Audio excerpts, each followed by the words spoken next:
Want to know more about what makes us tick? Have we got a book for you? Welcome back to Techstination. I'm Fred Fishkin. With us is Dan Levitt, author of a book titled What's Gotten Into You? The Story of Your Body's Atoms from the Big Bang Through Last Night's Dinner. What a title. Hi, Dan. Hi, how are you? Great to be here. Great to see you. Great to meet you. First off, you're a documentarian, have filmed with lots of people, including Stephen Hawking, Michio Kaku, and more. And you are a science historian. And there's a lot of both science and history going on here in the book. Tell us about it. You know, the book is came out of a question that I had when my daughter started to become vegetarian. I wondered what she would have to eat in order to remain healthy. And almost very quickly after that, I realized that every single particle in our bodies, hers and mine and yours, came from the Big Bang 13.8 billion years ago. And that led to all kinds of questions because I discovered that our atoms saw events that I had no conception of, you know, from not just from the Big Bang and the creation of the elements, but also from these unbelievable catastrophes and collisions when the Earth and the solar system was forming, and when the Earth was formed and almost an entire glacial snowball, to when the rocky, barren planets were ultimately conquered by plants and the Earth was transformed. And so I wondered both, what were those amazing events that our atoms witnessed, and how could we possibly have learned about them? And that's where the science history comes in, because the book is equally about how we learned what happened hundreds of millions and billions of years ago. That is part of the history aspect of this. And as the song goes, we are stardust, right? Yeah.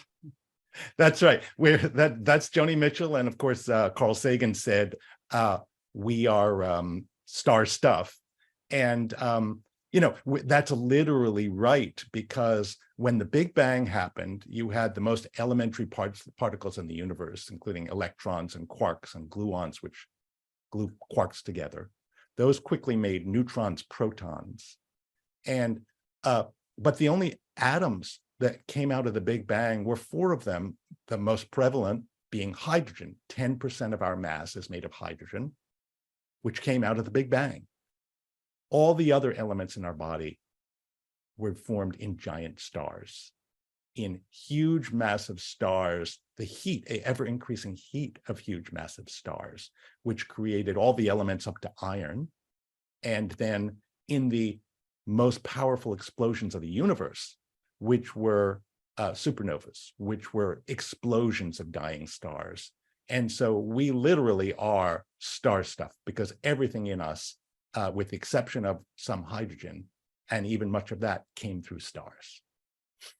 So the book is chock full of interesting science here and how our bodies work, and the motivation, looking to keep your daughter healthy as a vegan, is really interesting. What did you learn about that? You know, well, I learned that being a vegetarian, she became a vegetarian, not a vegan, is easy to do. You know, my initial parental concerns and questions were very quickly answered. Although I did learn that almost everything in our bodies did ultimately come from plants. That includes most of the, or a huge proportion of the vitamins, all of the minerals, and of course, almost all of our mass. We are made of largely of products of photosynthesis. That is, the sugars and the carbohydrates and the other things that we're made of ultimately were made by plants or other photosynthesizing organisms. And so, you know, ultimately you could say we're plants rearranged. In fact, I think you point out about 1/3 of our genes are shared with bananas. Yeah, that's right. That's exactly right, because we and plants descended from the same type of cell, which is a more complex cell than bacteria. It's called a eukaryote, and it has all kinds of tiny structures in it that simpler bacteria don't have. And evolution has taken a lot of the very early inventions and carried them forward. And we and plants keep many of them. Are there particular takeaways that you hope your readers of the book come away thinking about or feeling? And what should we do with the knowledge that you're imparting here? You know, there are many of them. One of them is that, you know, one of the things that I learned is that your body and mine is made of 30 trillion cells. If you were to stack them all up, they would go to the moon and back like 27 times or something like that. And each cell is made of on the order of 100 trillion atoms. And those atoms create all kinds of fantastic nanomachines and other structures that 100 years ago we knew nothing about. You know, and when I say machines, I mean things with interlinked parts that, you know, move one way and move another way and make things happen. And so, you know, there's a way in which, and all of these were created ultimately in a random explosion 13.8 billion years ago from the Big Bang. Somehow they came together here on Earth, and small collections of these are making you and I. And so there's a way in which we can't really even comprehend the complexity of our own bodies. And I think for me, that gives me a sense of gratitude and awe that I'm part of this universe that creates people like us. It's really, you know, it's something that is akin to the feeling I get when I've walked down the Grand Canyon. It's, you know, one of the things I hope my readers will get is a sense of being part of something much bigger. One of the interesting things that I found was how you bring together these different disciplines. I mean, there are people who are working in geology and in biology, astrophysics, but you have a funnel here and pour them all into one bottle for us, it seems. Yeah, that was the challenge of writing the book, was that it crosses so many disciplines, because each chapter of the book asked a different question. How did we discover what the smallest particles in our bodies are? How did we discover what our bodies are made of and what we have to eat in order to survive? How did we discover how the Earth was transformed, or life on Earth was transformed from bacteria to plants and animals? And so each one required me to essentially look at the history of a completely different discipline. And there are not really any books you can go to get all of those answers at once. So not only did I have to do a lot of reading, but I had to call an awful lot of scientists, including, I tried to speak with a lot of older scientists, because much of the book is retracing the drama of the scientific discoveries that allowed us to make the discoveries that allow us to retrace the journey of our atoms. And that meant I wanted to recapture what it was like for the scientists who made the discoveries at the time. And that meant sometimes talking to much older people who had been there and could tell me what it was like firsthand. You know, and it seems that each generation perhaps seems to think that they've solved many of these mysteries, that we know what there is to be known, but I guess the phrase is, we don't know what we don't know. So there can certainly be many more volumes to come here. Yeah, that's absolutely right. I mean, one of the really striking things that I saw as I wrote the book was that 100 to 150 years ago, we had no idea that the universe was not static. We had no idea how the planets and the solar system had formed. We had very little idea how the chemicals in our body created life. We had almost no idea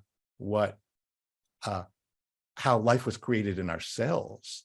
And we had very little knowledge of the history of our planet. In just that short amount of time, we have learned so much. And so much of it, of course, was not simply because someone had a genius idea, but also because we had new tools that allowed us to see deeper and farther. And so it really makes you think, wow, what's it going to be like 100 years from now? You know, how much more will we know that we don't know at the moment? You know, particularly for fields like earth science, where if you try to look back at the history of the earth, there's so little evidence. You know, I spoke to somebody who said that he had looked at an old textbook of his, a geologist from the 1950s, and so much of it was in that case wrong, because it was just during the last 60 years that people have come up with so much more evidence that the theories have been widely revised. And now we have the Webb Space Telescope just getting started. That's going to, I guess, uncover a lot more as we go along. Yeah, that's right. I mean, I think the telescopes are going to tell us so much more, and I think new microscopes will, and I think more powerful computers will. I'm sure there are all kinds of tools that we don't even know about at the moment that will change and refine so much that we know about, that we take for granted, we will take for granted about the world. Of course, AI is going to play a role. What are your thoughts about artificial intelligence, the benefits and the dangers that sometimes capture headlines? Well, I'm sure for scientists, there are going to be a lot of benefits, in mining data sets and in making connections that we might not be able to do otherwise. But of course, in my mind, there are two twin dangers. One of them is warfare. If we set these things up and they're off on their own, we've lost control. And the other is, in my own mind, I'll be concerned in the future about surveillance technology, about the degree to which they can be used to repress dissent. Interesting.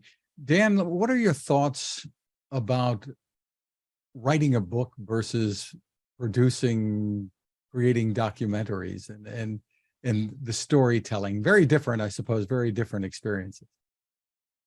Well, they are somewhat different. They're not, for me, they weren't entirely different, because so many of my films were both about science and history, and they were scientific mysteries.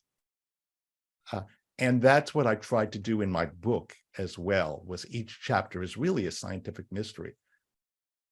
100 years ago or 150 years ago, we knew absolutely nothing about how the elements were formed. How could scientists possibly learn about them? And that's a chapter in the book. And so there are many elements of the storytelling that I had done a lot of before. But of course, books are also quite different too, because you can get more into depth, and you can really develop character in a way which is a bit different way. You have to do it in a different way in a film.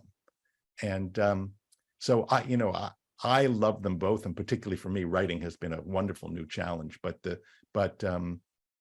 it's really telling a good story has been, for me, the common thread. Well, congratulations on what you've accomplished with this book and all of your other work.